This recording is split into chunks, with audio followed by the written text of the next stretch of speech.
All right, folks, it's hour number 2. It's Friday. It's Good Friday. So for all of you out there, you know, it's a very holy day for Christians all over the world, and big Easter weekend coming up. So, you know, celebrating Passover and Easter at the same time, which is usually the case, not always the case. It's very spiritual weekend and week. I want to alert you to something that's going on in Cleveland, and I know if it were the other way around, we already would have heard from Barack Obama and the State Department, and probably Eric Holder by now, I'm absolutely sure.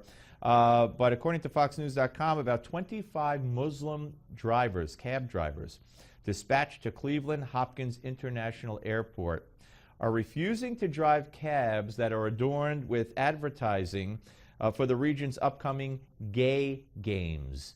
Now, I don't see a need for gay games.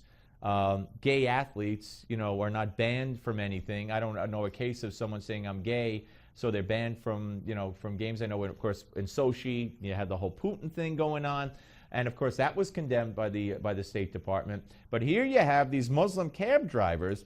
2 of the 3 companies operating at Ohio's largest airport were informed by the drivers, 1/3 of the airport's total fleet, that they will not drive or participate in the airport's dedicated taxi cab program because they have the ads for the gay games. Now, obviously, this is discrimination, this is bigotry, this is homophobia, whatever you want to call it, but it's being practiced by Muslims. So that's why you haven't heard from Attorney General Holder. That's why you haven't heard from Barack Obama. That's why you haven't heard from anybody. I wonder if MSNBC is going to spend the day covering this. I would doubt it. So I just wanted to make you aware of what's going on. And yesterday, we also had Barack Obama making a surprise visit to the press briefing room. And he talked about how now we got 8.5 million people signed up for Obamacare. Yeah, 8.5 million. And the youngsters, we're getting the number that we need. Well, from a guy who told us for 3 years, if you like your doctor, you can keep your doctor, and has lied every step of the way, comes the latest lie, because according to the numbers, according to the National Journal, there are only people age 18 to 35, the enrollment percent is 28%. Now remember, enrolled. Who's paid? That's what we need to find out, who's paid. Just signing up doesn't mean you have it. But if we go by the enrollment numbers, 28% age 18 to 35. To make Obamacare work, they need 40% of that age group, that demographic. So it's not happening. So just keep that in mind as we go along. All right, we're going to be joined by our great guest, Sonia Cole, but I want you to watch this first. You have to show to these people that you are not scared, because the moment they feel weakness, they thrive on that. They're uneducated, they're ignorant, they're fanatic, they're wild. These qualities are terrifying because you're not talking with a sensible human being.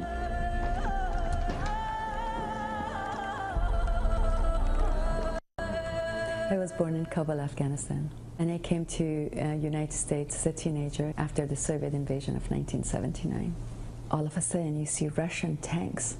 Men are sitting on each side of your door with gun pointed at you. That's when you realize what freedom means.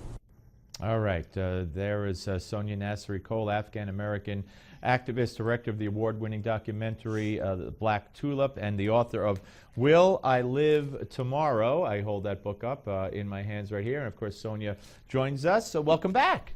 Thank you Always so much. good to talk to you. What were we watching there exactly? That's a documentary behind the scene, the making of the Black Tulip, and basically talking about what it took, which is the essence of this book, to make a movie in the middle of war zone and during the last election, by the way. And the Black Tulip, you have exciting news about London? Yes, we're doing a screening in London, getting international distribution, thank God. And you're headed to LA over the weekend to for an event regarding the book. Yes, so on the 23rd, I have a big event in Los Angeles for the book signing. Yes. That's great. So everything's clicking for you, and it's deserved, well deserved. I want to talk to you about last time you were here. It was in anticipation of the elections in Afghanistan and what the Taliban was doing. We had the killings in the hotel, a hotel that you had stayed at many times, and now the elections have taken place. And of course, the vote is being sorted out. What do you know about the results? And was the election a success? Did the voters prove anything to the Taliban, or did the Taliban ultimately intimidate and win? Well, the Taliban proved something to the women because it was really very difficult for the women to get out of Afghanistan to vote. And some really braved it and went out. But in the cities like Kandahar and Herat, they had a serious problem with the voting situation because they got night letters under their doors that to women, if you come out by the Taliban, you will have the kind of torture that you've never seen before. And that we're talking about, they cut their noses off and their ears off, something worse than that. What could that possibly be? So women got scared, but they really wanted to fight to vote. This is the beauty of my Afghan women. That's why I love them so much. They're so brave. They send their sons to vote for them with their name on it. And the sons were kids, like 12, 13 years old. They got to vote for their mother, but obviously it's fraudulent, so they are not picked as real votes. So a lot of corruption in the voting. I mean, it's a disaster, to tell you the truth. It's between Dr. Abdullah and Ashraf Ghani. Ashraf Ghani's vice president is Dostan. Dostan has a lot of Afghan blood in his hand. He is one of the dirtiest criminals in Afghanistan. And this is what's the real scary thing, that Dostan will take over Afghanistan. And Abdullah is a highly educated man. I've met him many times. I respect him as a person. Yet when you're working with a corrupt government, you can't be the clean guy either. So does it matter ultimately which one wins? And if it is corrupt, who do you think will be declared the winner eventually? Honestly, it's an enigma. It's very hard to tell. I hope it will be Dr. Abdullah because he is highly educated and many masters, speaks many languages, and a very eloquent person and a peaceful man. So what's the best that the people of Afghanistan, what do they want and what can they realistically expect now going forward? Afghan people would like America not to go. They truly believe that Afghanistan is going to blow up in pieces by the Taliban. And Putin is going to come over. And if they don't want the Taliban, Putin is going to take this opportunity, let the two fight and you take over. That's their... He'll reintroduce Russia the way the Soviet Union was there so many years ago? I mean, look at what he's doing. Yeah. He's a sneaky man. Yeah. So don't underestimate Putin. So they are terrified of that. And the presence of the United States is extremely important at this moment in time. Because what's happening in Afghanistan, the Pakistanis are moving into Afghanistan. They're literally pushing the border forward. 23 Afghan police got killed in the border of Afghanistan and Pakistan in these wars because they're taking over the land. On top of that, they want to, when I'm in Afghanistan, I'm looking at shops that used to be run by Afghans. You go from step to step to step, it's all Pakistani-owned businesses. And I look at that and like, what happened to the Afghans? They lost their money, they couldn't afford it. Pakistan has money, they come and buy their businesses for nothing. And they are preparing for the Taliban to come so they can be part of the country. They are just preparing to have the industry, even what is it called, commerce? Right, the economy, the commerce, yeah. So the Pakistan, this is a planned governmental policy in Pakistan to push into Afghanistan at this point? Absolutely. Iran.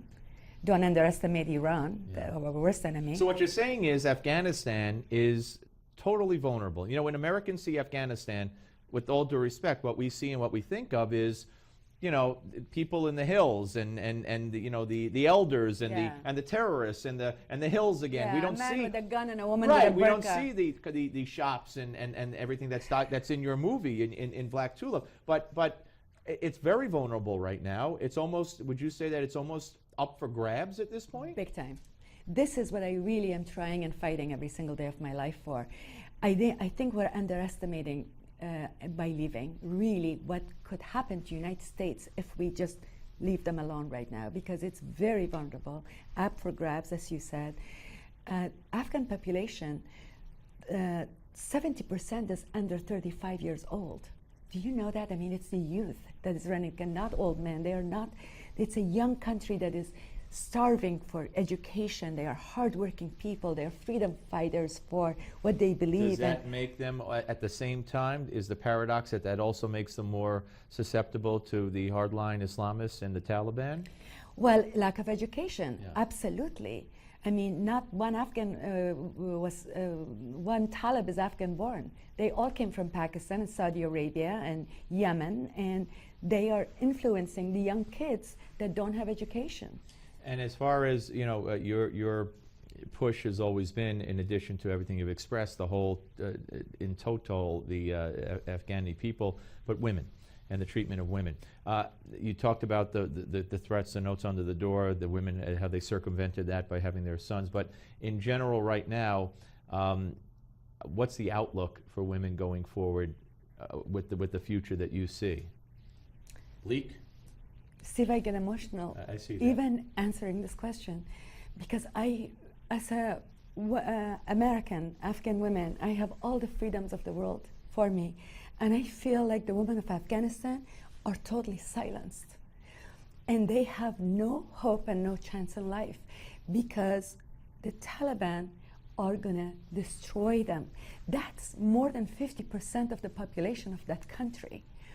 And women are the soul of the world. Try to destroy that in a country that desperately need their advice, their wisdom. It's gonna be a disaster.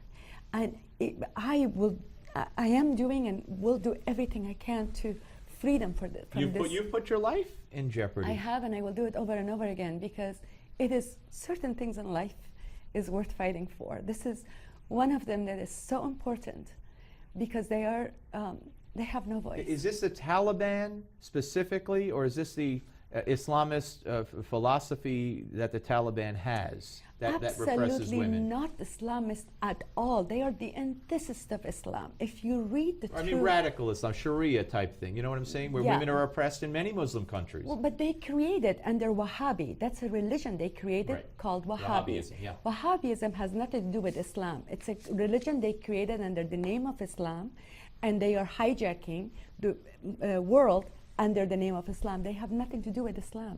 All right. Well, Sonia Cole, best of luck, continued success, keep up the fight, and the women of Afghanistan are very, very lucky to have you in their corner, and you've done great work. And folks, the book, Will I Live Tomorrow, which really does tell the story of what Sonia went through in making the movie The Black Tulip. And if you haven't seen The Black Tulip, get a hold of that as well, because it's an amazing production. And when you see what she went through to make that, in putting her life at risk in so many ways, it's amazing. All right, we're coming back, folks. When we do come back, we'll talk about this a little bit more, as well as Ukraine and Russia, and explore Sonia's theory on Vladimir Putin with our panel. Kevin Jackson will be here, and former Congressman Pete Hoekstra will join us as well. All that straight ahead, right here on the Steve Malzberg Show on Newsmax Television. Don't go away.